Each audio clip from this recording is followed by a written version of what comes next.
பிரேனா உனக்கு 2 ஷூ வாங்கி கொடுத்தனா? ஒரு ஷூ இங்க இருக்கு, இன்னொரு ஷூ எங்க? அதானா 2 வாங்கி கொடுத்தல்லம்மா, ஒரு ஷூ.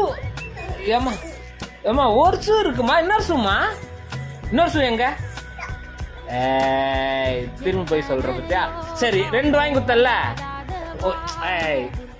2 ஷூ வாங்கி கொடுத்தல்ல, ஒரு ஷூ இங்க இருக்கு, இன்னொரு ஷூ எங்கம்மா? சரி இன்னொரு ஷூ எங்க நீ சொல்லு, இன்னொரு ஷூ எங்க? அதானா? நீ உங்க அம்மாவை ஏமாத்துறீங்களா? ஒரு ஏமா ஒரு ஷூ தான்மா இருக்கு, இன்னொரு ஷூ எங்கம்மா? இன்னொரு எங்க? அதானா? அப்பா முட்டாளா? ஏமா கடைக்காரன் ஒரு ஷூ தருவானா?